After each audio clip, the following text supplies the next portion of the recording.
পাকিস্তানের একজন doctor, doctor Saeed তার নাম। তিনি নতুন করে ক্যান্সার উপরে গবেষণা করলেন এবং নতুন একটা তত্ত্বের উপরে গবেষণা করার কারণে ওনাকে অ্যাওয়ার্ড দেওয়া হবে, অ্যাওয়ার্ড।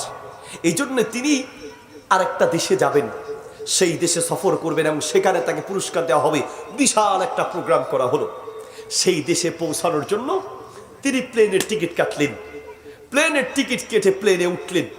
প্লেনটা কিছু দূর চলতে না চলতেই লোকেরা এসে বললেন যে আপনারা সবাই বেল্টটা শক্ত করে বাঁধেন, এই বিমান আজকে যাবে না, যান্ত্রিক ত্রুটি দেখা দিয়েছে, আমরা পাশের একটা এয়ারপোর্টে ল্যান্ড করব। বিমানটা পাশের একটা এয়ারপোর্টে ল্যান্ড করলো।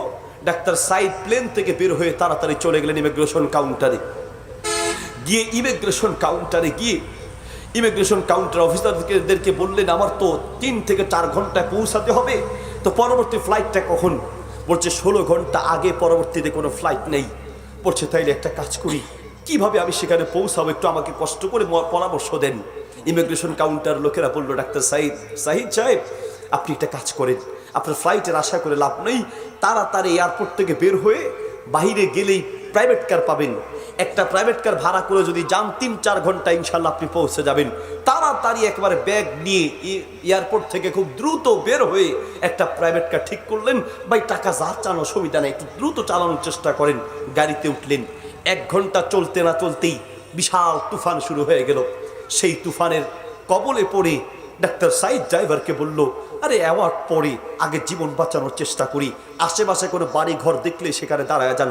আশেপাশের বাড়ি ঘর খুঁজতে খুঁজতে একটা বাড়ি পেয়ে গেলেন। সেই বাড়িতে ঢুকলেন, বাড়ির দরজায় নক করলেন। একজন বৃদ্ধ মহিলা বের হলেন। ডাক্তার সাইদ বলল, বাহিরে তুফান চলছে, আমরা মুসাফির মানুষ একটু আশ্রয় নিতে চাই, ঘরে কোনো পুরুষ থাকলে বের হতে বলেন। ডাক্তার সাইদকে মহিলা বলছে, কি বলবো দুঃখের কথা, আল্লাহ আমাকে পরীক্ষা করছেন, এই ঘরে পুরুষ বলতে কেউ নেই, তবে আপনারা মুসাফির মানুষ ভিতরে আসেন, আমি আপনাদের একটু মেহমানদারি ব্যবস্থা করি। আমার স্বামী অনেক আগেই দুনিয়া থেকে বিদায় হয়ে গেছেন, আর আমার ছেলের বউ এই ঘরে থাকতো, তারাও গাড়ি অ্যাক্সিডেন্ট করে দুনিয়া থেকে বিদায় হয়ে গেছেন, ঘরে শুধু আমি আর আমার নাতিটা আছি। বলছে ঠিক আছে আমরা তাই একটু বসি। বলছে ভিতরে বসেন। ডাক্তার সাইদকে বসিয়ে দিয়ে মহিলা ভিতরে গিয়ে বলছেন কিছু নাস্তা এনে দিলেন। এরপরে বললেন আপনারা নাস্তা করেন, আমি নামাজ পড়ি নাই, নামাজটা পড়ে আসি। মহিলা ভিতরে নামাজ পড়তে গেলেন।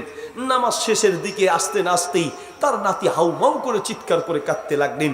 ডাক্তার সাইদ মহিলাকে বলল, বুড়িমা আপনার নাতিটাকে নিয়ে আসেন, এইভাবে কাঁদছে চিৎকার করে, কোনো সমস্যা নাকি? ডাক্তার সাইদের সামনে নাতিটাকে মহিলা নিয়ে আসতেন। বুড়ি মহিলার হাতে নাতিটাকে দেখেই ডাক্তার সাইদ বললেন যে তো পুরো চেহারা নীল হয়ে আছে, বোধহয় কোনো বড় রোগ আছে নাকি? বলছে হ্যাঁ বড় একটা রোগ আমার নাতির আছে, তো আপনি ডাক্তার দেখেন নাই, চিকিৎসা করেন নাই? মহিলা চোখের পানি ছেড়ে দিয়ে বলছে, কি বলেন মুসাফির ভাই, আপনাকে চিনি না, তবুও দুঃখের কথা বলি, আল্লাহ আমাকে পরীক্ষা করছেন।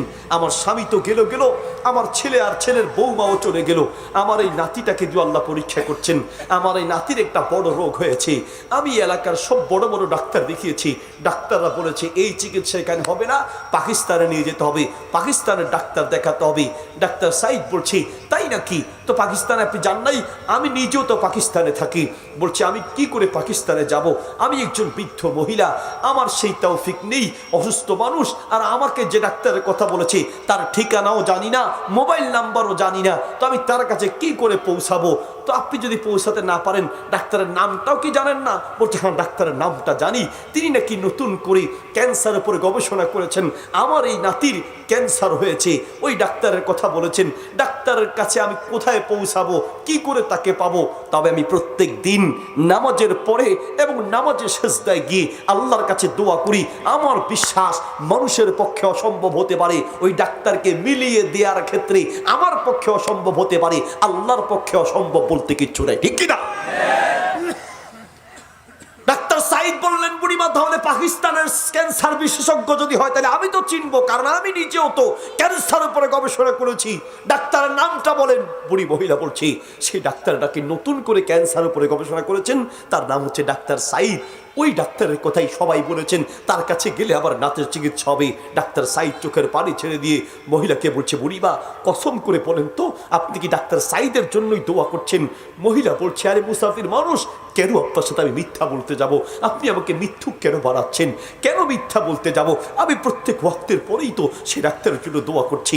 ডাক্তার সাইদ বলছে, বুড়িমা আমি আসলে আপনাকে মিথ্যুক বানাচ্ছি না, আমি আল্লাহর কুদরত দেখে বড় অবাক হচ্ছি। আল্লাহ যে তার বান্দা বান্দির দোয়া এইভাবে কবুল করেন, এটা তো আমার ধারণা ছিল না। আসলে আমি এখন বুঝলাম কেন আমার বিমান নষ্ট হয়েছে। আমি এখন বুঝলাম কেন আমি বিমান থেকে নেমে প্রাইভেট কারে উঠেছি। আমি এখন বুঝলাম কেন প্রাইভেট কার চলতে চলতে তুফান শুরু হয়েছে। আমি এখন বুঝলাম হাজার হাজার বাড়ি থাকতে কোথাও না গিয়ে আমি কেন আপনার বাড়িতে এসে ঢুকলাম। আমি এখন বুঝলাম আল্লাহ আপনার দোয়া এমন ভাবে কবুল করেছে।